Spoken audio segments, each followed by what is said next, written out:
Wicker Park is one of Chicago's most creative neighborhoods, so I spent the day exploring its architecture, design stores, and historic streets. Welcome back to Sydney in the City, and Today we're exploring Wicker Park. our first stop is Marigold Market, and I wanted to buy everything here. The shop is filled with beautiful ceramics, handcrafted home decor, and carefully curated design pieces.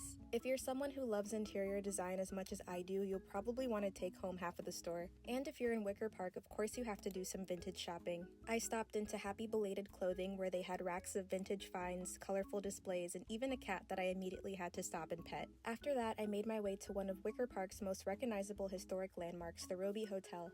Originally built in 1929 as an office building, the Roby is one of Chicago's best examples of Art Deco architecture, and is often celebrated as one of the first skyscrapers outside of downtown. From there, I walked into Barnes & Noble, but this building has a much longer story than most people realize. The building originally opened in 1919 as Noel State Bank before later becoming a Walgreens and eventually the Barnes & Noble we all know today. Inside, you'll find incredibly decorative ceilings, skylight, and historic details that make the building feel incredible. And of course, I had to stop and browse the Chicago architecture section before continuing my walk. Next, I headed over to Pierce and Hoyne Avenue, where some of Wicker Park's most beautiful historic homes can be found. The tree-lined streets are filled with ornate Victorian homes, historic mansions, and architectural details that make you want to take a photo and stop every second. One of the most famous homes in the neighborhood is the Herman Weinhardt House, built in 1889 for businessman Herman Weinhardt. During the late 1800s, this part of Wicker Park became known as Beer Barons Row, where wealthy brewers and business owners built elaborate homes that showcase their success.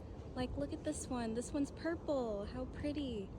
Chicago really does have the best architecture ever. Like, you can turn on any street and find homes like that, which is so insane. And that's what I love the most about exploring Wicker Park. In a single afternoon, you can go from vintage shopping, design stores, to historic architecture and some of the most beautiful residential streets in the city.